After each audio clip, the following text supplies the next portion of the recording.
Bismillahirrahmanirrahim. Assalamualaikum warahmatullahi wabarakatuh. Bersama dengan saya Nisa Petra Umara. Hari ini kita akan membahas terkait asuhan keperawatan keganasan tulang atau osteosarkoma salah satunya. Sebelum memulai kita awali terlebih dahulu dengan review anatomi dan fisiologi tulang ya. Mungkin sebelumnya sudah pernah dibahas terkait dengan anatomi dan fisiologi tulang. Di sini hanya sedikit mereview kembali, merefresh ingatan kita. Untuk anatomi tulang sendiri ini ada beberapa bagian ya.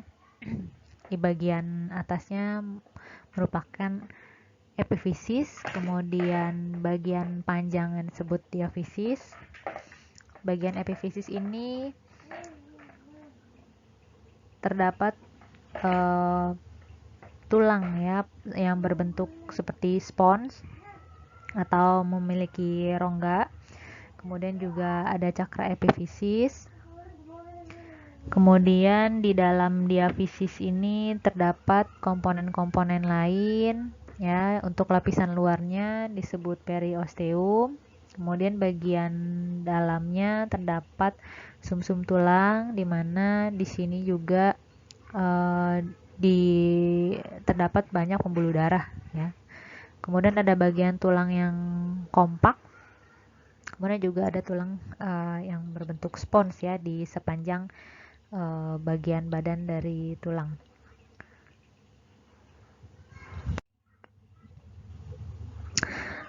Nah, ini untuk bagian dari mikroskopis tulang.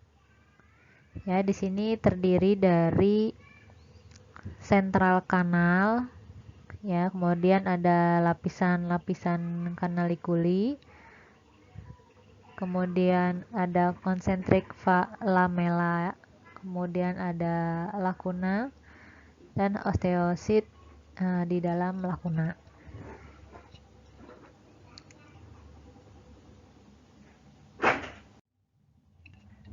Fungsi tulang sendiri sebagai penyokong yang utama ya untuk membuat rangka tubuh sehingga tubuh bisa tegak. Kemudian juga sebagai pelindung organ-organ di dalamnya, misalnya seperti tempurung kepala ya, untuk melindungi otak, atau misalnya tulang iga untuk melindungi organ-organ yang berada di dalam rongga toraks. Kemudian juga sebagai membantu pergerakan. Tulang juga berfungsi sebagai alat untuk membantu pergerakan. Kemudian juga penyimpanan ya, misalnya kalsium, fosfor. Kemudian juga pembentuk sel darah. Ya, terutama di sumsum tulang. Nah, untuk osteosarkoma sendiri kita sudah masuk ke bagian dari patofisiologi, kondisi patologis ya dari penyakit di tulang. Osteosarkoma sendiri merupakan tumor ganas pada tulang primer yang berasal dari sel mesenkimal yang primitif ya, dimana nih dia memproduksi tulang dan matriks osteoid. Kanker tulang terjadi ketika tumor ini menjadi ganas ya, atau massa jaringan menjadi abnormal sifatnya yang terbentuk di tulang. Kemudian tumbuh secara agresif, juga menyebar ke bagian tubuh lainnya. Nah, ini kalau kita lihat ya di Kemenkes juga informasinya terkait dengan kanker tulang ini sudah beragam ya, karena memang termasuk sering ditemukan. Kanker tulang pada anak merupakan keganasan yang tumbuh dari tulang, disebut juga sebagai osteosarkoma. Sering terjadinya pada anak usia-usia menjelang remaja ya, atau usia di atas 10 tahun. Namun tidak menutup kemungkinan pada dewasa maupun lansia juga dapat terjadi. Terdapat 3 jenis kanker tulang primer. Yang pertama ada osteosarkoma, di mana keganasan ini tumbuh dari tulang yang seringkali menyerang lengan bagian atas, kemudian lutut, ya. Kemudian yang kedua adalah kondrosarkoma, yaitu keganasan yang berasal dari sel tulang rawan, ya. Kemudian yang ketiga adalah sarkoma Ewing, yaitu keganasan yang tumbuh dari tulang dan dapat juga dari jaringan ikat yang berada di sekitar tulang. Ini kalau kita lihat dari gambarnya bisa membedakan ya antara osteosarkoma, kemudian kondrosarkoma dan sarkoma Ewing. Banyak jenis kanker dapat dimulai dari tulang. Jenis yang paling umum ini adalah osteosarkoma dan tumor Ewing yang sering terjadi pada anak-anak dan juga remaja.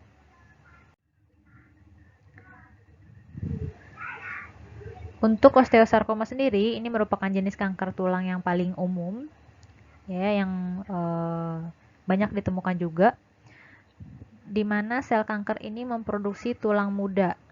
Ya, biasanya ini adanya di lengan atau tadi di kaki, ya, di area lutut. Kebanyakan orang yang didiagnosis berusia di bawah 25 tahun dan lebih sering menimpa pada pria ketimbang perempuan. Kemudian juga beberapa kasus osteosarkoma ini bisa tumbuh di luar tulang, ya, atau disebut extraskeletal sarkoma.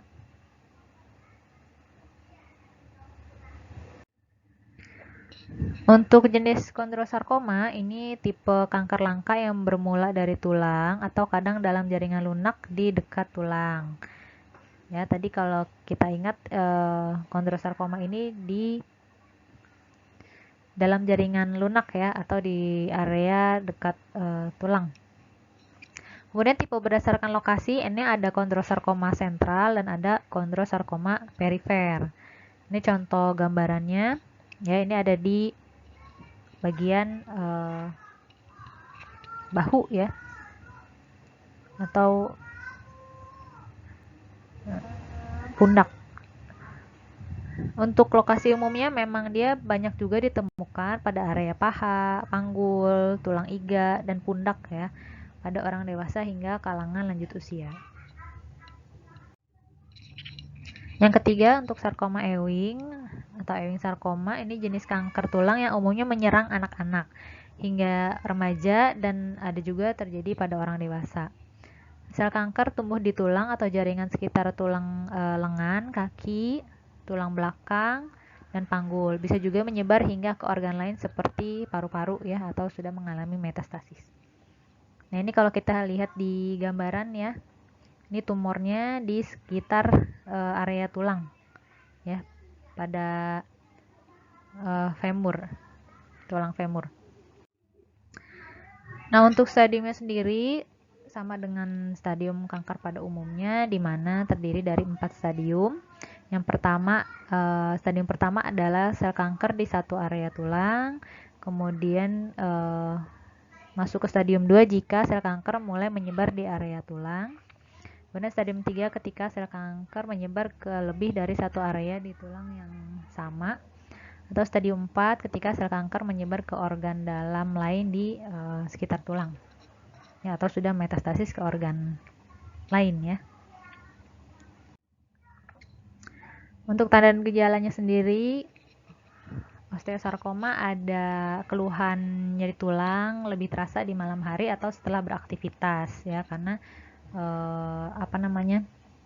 terstimulus, ya, ketika digunakan beraktivitas sehingga bisa menimbulkan rasa nyeri. Nyeri ini juga bisa dirasakan secara tiba-tiba, artinya tidak ada keluhan tanda gejala sebelumnya, gitu, ya, bisa saja tiba-tiba dirasakan. Kemudian muncul bengkak, kemerahan, dan teraba hangat pada daerah di mana terasa nyeri. Ya, jadi kalau kita lakukan pengkajian, bisa kita lakukan inspeksi, ya, kemudian palpasi untuk melihat masanya nih seperti apa. Kemudian benjolannya ini apakah benjolan tumor atau benjolan akibat lain. Kemudian fraktur tulang juga bisa saja terjadi, ya, karena tumbuhnya sel kanker ini membuat tulang menjadi lebih rapuh, ya. Nah, fraktur ini bisa terjadi setelah aktivitas rutin, bahkan kadang-kadang dapat terjadi tanpa trauma ya, karena kondisinya tulang menjadi kropos ya, sehingga bisa saja tiba-tiba terjadi fraktur tanpa adanya trauma. Kemudian gerakannya juga menjadi terbatas ya pada area yang terkena kanker. Ya, karena tadi ada pembesaran ya, ada massa. Pasien biasanya baru kondisi sudah membesar gitu ya, kankernya sudah membesar, baru datang ke rumah sakit ya, sudah mengalami berbagai keluhan ya, nyeri yang terus menerus, kemudian juga gangguan mobilitas fisik ya, kesulitan bergerak dan lain-lain. Kemudian nyeri bagian punggung yang persisten di beberapa jenis kanker ya, kanker tulang. Kemudian gejala lainnya misalnya demam ya, cepat lelah, berat badan turun dan pucat. Ini karena adanya metabolisme yang meningkat.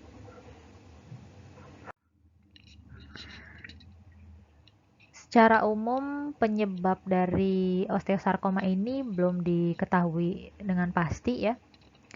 Gejalanya juga tadi sudah disebutkan bisa tiba-tiba muncul dan butuh penanganan yang segera. Ya, beberapa hal ini bisa berpotensi besar ya untuk menjadi penyebab munculnya kanker tulang, misalnya karena pernah mengalami atau menjalani radioterapi sebelumnya ya, misalnya pada pasien-pasien yang memang sudah terdiagnosis kanker kemudian menjalani radioterapi ya, ini ada risiko lain yaitu terkena kanker tulang. Kemudian juga paparan radiasi dosis tinggi ini menyebabkan perubahan pada sel-sel tulang ya. Walaupun resikonya kecil tapi kemungkinan ada. Kemudian juga bisa jadi diakibatkan oleh gangguan tulang ya, misalnya pada penyakit Paget, di mana ini terjadi gangguan metabolisme sel ya, metabolisme di tulang. Kemudian juga atau penyakit Olir ya, terjadi displasia skeletal. Nah, ini beresiko untuk mengarah ke keganasan. Kemudian kondisi-kondisi genetik seperti sindrom Li-Fraumeni ini bisa meningkatkan risiko terkena kanker juga. Kemudian pasien-pasien yang mengalami retinoblastoma atau bayi yang baru lahir yang mengalami hernia pusar ini juga berisiko untuk mengalami osteosarkoma.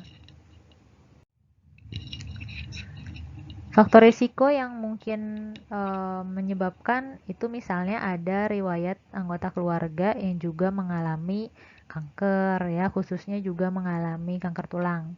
Kemudian pernah menerima perawatan atau terapi dengan radiasi, kemudian memiliki penyakit yang tadi disebutkan ya, Paget. Kemudian juga kondisi-kondisi yang menyebabkan patah tulang, kemudian terjadi fase penyembuhan yang abnormal ya. Ini bisa memicu terjadinya keganasan pada tulang. Kemudian juga memiliki riwayat tumor ya di tulang rawan. Nah, untuk osteosarkoma yang konvensional ini lebih sering terjadi pada pria daripada wanita ya, perbandingan 3:2. Ini bisa disebabkan karena masa pertumbuhan tulang pada pria ini lebih lama daripada wanita ya. Kemudian juga paling seringnya diderita oleh anak-anak di usia 20 tahun pertama ya. Tadi atau di bawah usia 25 tahun. Kemudian 60%-nya pada pasien kurang dari 25 tahun. Artinya lebih dari separuhnya ya, ini beresiko untuk mengalami osteosarkoma. Kemudian juga risikonya dapat meningkat lagi ketika usianya sudah di atas 60 tahun ya. Makanya ini disebut sebagai distribusi yang sifatnya bimodal ya, karena dua kondisi tadi. berisiko pada usia anak-anak, juga berisiko pada usia di atas 60 tahun. Untuk faktor risiko, ini tadi sudah ya. Yang belum adalah misalnya akibat paparan senyawa kimia ya. Misalnya antrasiklin, pengalkil ya, dan lain-lain. Yang senyawa-senyawa yang dapat menyebabkan perubahan genetik. Kemudian juga ada paparan virus, kemudian radiasi tadi sudah ya. Pada pasien-pasien yang ditemukan gejala-gejala seperti adanya osteosarkoma, kita bisa melakukan pemeriksaan fisik maupun anamnesis ya. Misalnya kita tanyakan apakah ada nyeri di area yang mengalami pembengkakan gitu ya. Kemudian nyerinya apakah seperti apa ya. Kita kaji, kalau ada nyeri kita kaji dengan PQRST ya. Pencetus nyerinya apa? Tadi mungkin bisa jadi setelah aktivitas fisik ya, nyerinya dirasakan semakin dirasa misalnya ya. Terus kualitasnya seperti apa? Regionya di mana? Apakah hanya di lokasi yang mengalami pembengkakan atau di semua area? Kemudian skalanya berapa ya? Time-nya bagaimana? Hilang timbul, berapa lama kalau sedang nyeri gitu ya, itu bisa dikaji. Kemudian nyeri ini juga bisa dirasakan progresif ya, yang awalnya ringan, kemudian lama-lama menjadi semakin berat ya, serta menetap. Kemudian kita inspeksi ya, dilihat pembesarannya ya. Kita kaji, ditanyakan juga bagaimana pembesarannya terjadi ya, apakah membesar dengan cepat ya, atau perlu waktu yang lama ya. Kemudian apakah pernah diintervensi atau usaha untuk mengecilkan bagian yang membengkak gitu ya. Kemudian tadi nyeri juga bisa kita kaji, apakah ada nyeri tekan. Kemudian edema jaringan lunak ya, ada atau enggak. Nah, untuk fraktur kita perlu tanyakan juga, pernah nggak mengalami patah tulang secara tiba-tiba gitu ya. Kemudian juga ada keterbatasan rentang gerak nggak ya, misalnya pasien merasa berat ya ketika mau melakukan aktivitas atau mengangkat area yang mengalami pembengkakan misalnya ya, atau misalnya tidak bisa melakukan rotasi ya tadi pada area bahu misalnya, atau pada area kaki misalnya tidak bisa fleksi gitu, itu dikaji. Kemudian ada nggak penurunan berat badan ya, tadi tanda gejalanya salah satunya juga terjadi kelemahan ya, penurunan berat badan, kemudian anemia apakah ada gitu ya, kita lihat konjungtivanya anemis atau enggak, bibirnya pucat enggak ya, kemudian lidahnya pucat enggak, itu bisa kita kaji. Kemudian pemeriksaan diagnostik juga perlu ya dilakukan untuk memperkuat dan memastikan apakah keluhan yang dialami oleh pasien ini mengarah ke osteosarkoma atau bukan gitu, atau pembengkakan yang terjadi ini akibat apa gitu ya.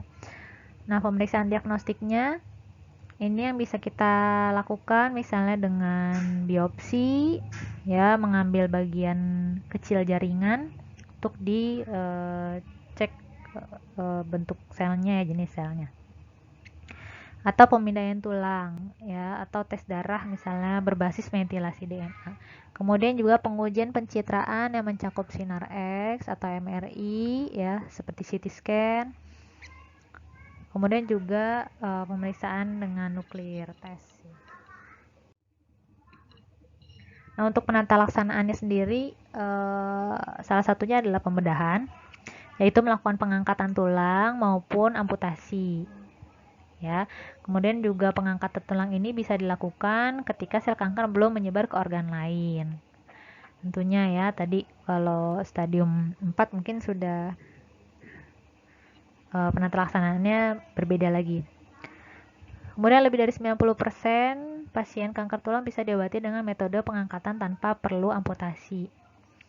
Ya, tulang yang diambil juga bisa digantikan dengan prostetis atau tulang buatan.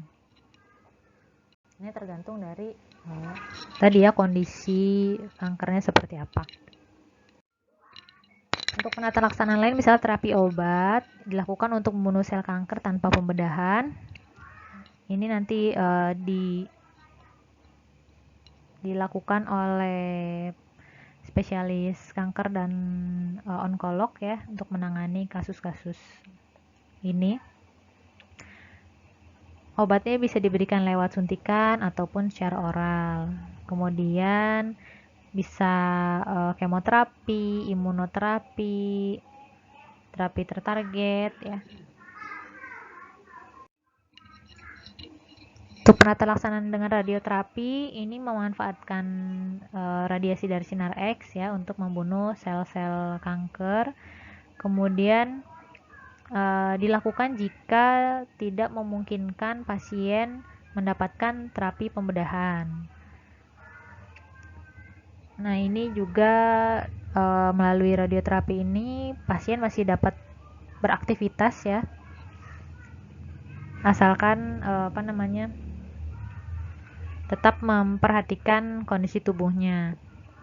Kemudian juga pengobatan harus dilakukan secara menyeluruh, berkelanjutan sehingga pasien dinyatakan bahwa sel kanker ini memang sudah tidak lagi ada gitu ya. Nah, untuk ASKEP ada berbagai diagnosis yang bisa diangkat tentunya berdasarkan dari tanda dan gejala yang kita temukan ya saat melakukan pengkajian. Mungkin yang prioritas bisa jadi beda ya. Misalnya pada kanker-kanker yang dialami oleh pasien-pasien remaja gitu ya, mungkin gangguan citra tubuh bisa jadi prioritas gitu ya. Atau misalnya pada usia-usia produktif ya, gangguan mobilitas fisik mungkin bisa jadi lebih prioritas daripada nyeri kronis gitu ya. Nah, ini 3 diagnosis contoh ya untuk diagnosis keperawatan pada pasien dengan osteosarkoma. Misalnya diagnosis nyeri kronis ya dengan luarannya status kenyamanan gitu ya, bagaimana pasien paling tidak merasa nyaman ya walaupun dengan kondisi pembengkakan gitu ya atau nyeri. Kemudian juga intervensi yang dilakukan bisa perawatan kenyamanan ya. Kemudian untuk masalah gangguan mobilitas fisik, luarannya misalnya mobilitas fisik ya, nanti dilihat luarannya ini kriteria hasilnya apa saja gitu ya di SLKI. Kemudian untuk intervensinya salah satunya misalnya dengan memberikan dukungan ambulasi. Kemudian diagnosis yang ketiga gangguan citra tubuh, luarannya promosi coping, kemudian intervensi diberikan adalah status coping. Untuk diagnosis keperawatannya sendiri secara utuh bisa kita tuliskan. Yang pertama, nyeri kronis berhubungan dengan kondisi muskuloskeletal kronis dibuktikan dengan mengeluh nyeri, pasien tampak meringis ya, atau melindungi area yang sakit gitu. Kemudian yang kedua, gangguan mobilitas fisik berhubungan dengan gangguan muskuloskeletal dibuktikan dengan ROM-nya menurun, mengeluh sulit menggerakkan ekstremitas. Yang ketiga, gangguan citra tubuh berhubungan dengan perubahan struktur tubuh dibuktikan dengan fungsi atau struktur tubuh berubah dan mengungkapkan adanya rasa kekhawatiran. Misalnya pasien pada remaja khawatir khawatir dijauhkan teman-temannya, khawatir tidak bisa sekolah, misalnya gitu ya. Dan lain-lain ya, bisa ditegakkan. Mungkin Bapak Ibu ada atau teman-teman ada ide ya, kira-kira diagnosis keperawatan apa lagi yang mungkin muncul pada pasien dengan osteosarkoma, atau pernah mengelola asuhan keperawatan pada pasien osteosarkoma, apa tuh diagnosis keperawatan yang pernah ditegakkan misalnya ya, silakan.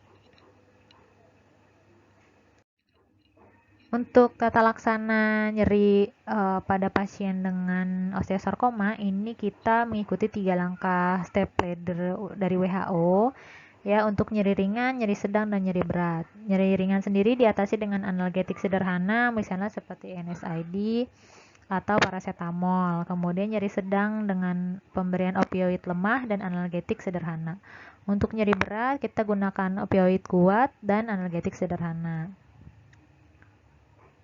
Terapi nyeri adjuvan seperti kortikosteroid ya, dexamethasone, kemudian antikonvulsan seperti gabapentin atau antidepresan seperti amitriptilin juga dapat diberikan sebagai tambahan. Nyeri breakthrough dapat ditangani dengan opioid yang kerjanya cepat, misalnya seperti morfin intravena ya, atau fentanyl intravena. Tentu ini pemberiannya harus dengan resep dokter ya. Nah, ini nanti saya hanya menaruh bagian diagnosis gangguan mobilitas fisik. Bapak Ibu, teman-teman sekalian boleh dibuka buku SDKI-nya ya secara langsung supaya lebih jelas. Untuk menegakkan diagnosis ini bisa juga sebelum menegakkan diagnosis ini ya, tentunya kita melihat dulu hasil pengkajian tadi ya. Pengkajian, kemudian kita membuat analisis data, apakah DSDO-nya menunjang untuk ditegakkan diagnosis ini. Kemudian kita bisa lihat definisinya apakah sesuai untuk pasien ditegakkan diagnosis ini ya. Kemudian kita lihat untuk area penyebabnya ya. Penyebabnya kita sesuaikan tentunya pada pasien dengan osteosarkoma. Kemudian tanda gejala mayor dan minornya apakah terjadi pada pasien. Kemudian kita lihat di luaran, untuk gangguan mobilitas fisik yang luaran utamanya ini adalah mobilitas fisik, namun tidak menutup kemungkinan jika kita mengangkat luaran tambahan lainnya ya, misalnya pergerakan sendi atau motivasi ya, di sini ada pilihannya. Disesuaikan dengan kebutuhan pasien ya, kira-kira apa yang ingin dicapai dengan adanya masalah gangguan mobilitas fisik. Kemudian juga untuk ekspektasinya diharapkan mobilitas fisik meningkat dengan kriteria hasilnya apa yang ada di pasien masalahnya. Kalau ada masalah nyeri berarti kita harapkan nyerinya menurun ya, skala nyerinya menurun. Kalau misalnya pasiennya cemas, kita harapkan kecemasannya menurun. Kalau kita lihat sendinya kaku ya, kita harapkan sendinya nanti dapat lentur gitu ya, dan lain-lain sesuai dengan kondisi pasiennya. Jadi ini untuk luaran tidak semuanya mesti dituliskan atau dituliskan gitu ya, tapi adalah luaran-luaran yang sesuai dengan kebutuhan pasien. Kemudian untuk intervensi keperawatan ya, kita bisa lihat untuk gangguan mobilitas fisik sendiri ini intervensi utamanya yang bisa kita berikan adalah dukungan ambulasi atau dukungan mobilisasi.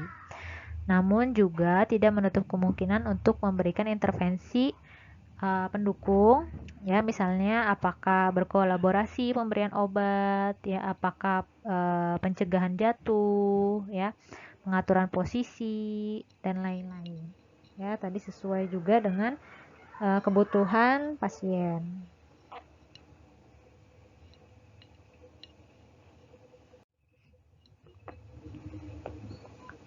Kemudian untuk aktivitas intervensi, ini kita lihat dari tadi ya, intervensinya dukungan mobilisasi misalnya atau dukungan ambulasi, dilihat saja yang dibutuhkan pasien mana, baru kita tuliskan tindakannya apa saja ya, mengandung tindakan yang sifatnya observasional, tindakan terapeutik, tindakan yang edukatif, sampai tindakan yang kolaboratif ya. Jadi untuk melihat apakah intervensi ini dibutuhkan pasien atau enggak, kita bisa lihat dari definisinya ya. Di sini Untuk dukungan mobilisasi kita lihat memfasilitasi pasien untuk meningkatkan aktivitas pergerakan fisik. Sedangkan dukungan ambulasi memfasilitasi pasien untuk meningkatkan aktivitas berpindah. Ya, jadi mana yang dibutuhkan pasien? Kalau hanya dukungan untuk berpindah, ya berarti kita tuliskan rencana intervensinya adalah dukungan ambulasi. Kalau untuk aktivitas pergerakan fisik berarti kita tuliskan dukungannya mobilisasi.